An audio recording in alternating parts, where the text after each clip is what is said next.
Hi friends, this is Rachna, online counseling psychologist from Delhi.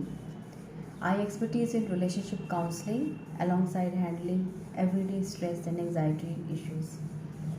Today, I am going to share some insights, some views on what is generation gap and how we can curb it. How parents view it, how students view it, how each and every person who is belonging to one generation and belonging to second generation, how they view these changes and how it affects in a negative way. Obviously, the mindset is different of one generation to the another because of the life experiences, because of new inventions, because of the new technology coming in, because of different variety of job and other opportunities. The mindset is definitely different. So how this generation gap? So first let's talk about it. What is a generation gap? A generation gap is a chasm that separates the thought process and the thinking process from of one generation to the another, and that is the generation gap. And it exists, it persists in the age group of 16 to 25. Earlier we used to observe that children started facing conflicts when they are in the age of 20 plus, when they are in college. At that moment, these people, these crowd, these generation face difficulties. But nowadays, it is taking these conflicts and these arguments are taking place at a little earlier, as children are entering into puberty at the age of 12 and 13. Since then only this gap is creating conflicts, and from there their academic performance is disturbed, their relationship with their parents, with their society, with their friends is disturbed, and it disturbs the whole scenario. So let's see how we can curb this. Obviously, today's generation is very smart. They because of the technology advancements, because of variety of things they are learning, because of the opportunities they are having in terms of job and other things.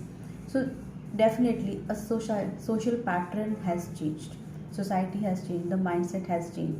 From nuclear to, again, people are realizing that the need of having joint families is far better as compared to nuclear families, because in previous years, in last 15 years, those generations have seen their pros and cons, and now they are moving towards these joint families. So this is how this pattern, this thought pattern is changing. Guys, if you are in the age group of 18 to 25 and you think that you carry a different mindset, you carry a different thought process, and you are able to prove yourself, you have that credibility, then go ahead, you are nowhere wrong. Obviously, your parents must be seeking some security for you in terms of job and other things, but if you are able enough to explore more good things in your life and you have that capacity, you are not wrong. You can definitely move on in those directions, and yes, this is going to help you. And parents can also view it from a different angle, that if child is able enough, child is capable enough to explore new things and to learn new things, and they are willing to do some more good things in their life, let them move on. Give them those independence, give them those freedom, so that they can actually move on in their life. Communication is very important here, and a variety of communication. If your child is not comfortable in telling you something, please provide them a variety of communication. You can ask your child that to write it on a piece of paper or in a diary, so that they can come up with their true feelings, and once they are comfortable in telling their true vulnerable feelings, they are able to build that trust. What parents do these days, that they, as they come to know, they start sarcastic comments, They try to pull the child down, they try to divert their mind. And what happens in that scenario, that child stops communicating,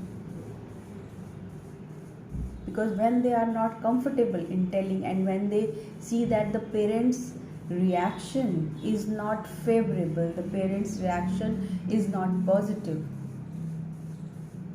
they stop talking, and it affects trust as well.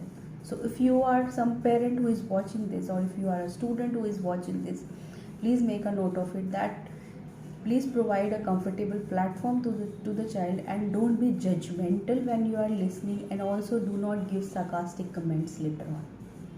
If you will start doing this, what you are doing, you are playing with their mind, you are playing psychologically with their mind. You are trying to, you have built that trust, and you are trying to know everything, what's in their heart, their true intentions and feelings, and once you get to know, you are exploiting them, you are exploiting your own child, which is not good. So accept it, and both generations have to accept each other's opinions, value each other, respect each other. Obviously, older generation has some experience to be shared with their younger generation, to the new generation, so that they do not do not repeat the same mistakes which they have faced. That's the only protective way to protect the child.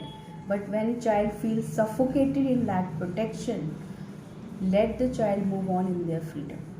Give the child opportunity to show themselves. Where do they stand? Once they'll feel, so in this way only two things are going to happen. Either the child will show themselves, or they will not. Once they'll show themselves, accept them wholeheartedly, whatever they are trying to do in their life, be it in their personal life, in their professional life. If they want to read some different subject which no one has read, or they want to experiment with some new business or with some new thing, let child give that freedom with some time, with some time foundation, so that child has this thing in mind, that yes, I have to prove myself. So if things are going in that way, generation gap is good. It allows two cultures to develop within the society. This is how revolutions take place. This is how new culture takes place. Earlier used to be a culture of only committed marriage relationships. Now livings are coming in, and young new generation is accepting it, and they are living flourishly in that. But if previous generation, older generation is not accepting it, the conflicts are there. So what happened, that obviously first of all there is a separation of parents and children, which leads to emotional drainage, emotional breakdown, and both parties suffer from various things. So hand holding, these can be overlapping, these can go in an overlapping mode. Hand holding is very very important of each other, and this is how this is such a beautiful phenomenon, that yes, previous generation thought process is ought to be different from the newer one. As I see, my parents had a different mindset, I have a different mindset, but my children have a different mindset, but I'm able to cope up with both.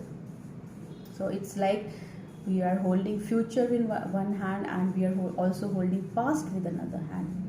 So if the thought process is going in a different direction, parents can guide them, and juniors, new generation must listen to all this, and they can use that information in different ways. Unconditional love is very very important to bridge that gap. So here I want to share 3 tips which can actually help in bridging that communication gap. The one I've already discussed is the communication. Communication is very very important. If parent and children do not have this communication gap, the trust is building up, trust is on a higher level, and both can reveal their true intentions and feelings without being feel vulnerable. Otherwise, both parties will look for different other people in their life to share up those things. So give that communication platform. Have realistic expectations which child can actually achieve. Do not give it or exert pressure on the mind of the child. The child started feeling low, and at one moment there is an emotional burst of those feelings, and there is a breakdown. It affects relationship very badly. So do not exert, do not pressurize your child too much that it will result in a negative way. The other thing which can be taken care of is that unconditional love. Both parties should love each other in an unconditional way, and also showing their genuine gestures. It's not like that people start living or both parties start living in a different way, that they are not happy but still they are smiling, they are upset but still they are showing that they are okay. Just express yourself. Otherwise it will lead to, in psychology I say that it is a two lives. One is within the mind and the other which is outside, and it affects a person's life very badly and in a negative way, because once it is people start living in that way, they are disconnected with the outer world. They are not connected with their own true feelings and emotions. They are in a mode of pleasing others, and one moment of time it will lead to a pure complete emotional breakdown, emotional drainage. These kind of people face emotional infidelity in their relationships, and it affects badly. So take care of these things, that give a proper communication platform to the child, and secondly give show up unconditional love with genuine gestures, and have realistic assumptions, expectations. So if you like my work, if you like my video, share and subscribe it to those it can help. Obviously there may be people around you who will be looking for this kind of guidance and advice, and if you want to book a personal counseling session with me, link is given in the description box. You can WhatsApp me, and this session can be via chat, via voice call, or via video call, as comfortable to the client. Thank you for listening to this video. Bye bye, have a nice day.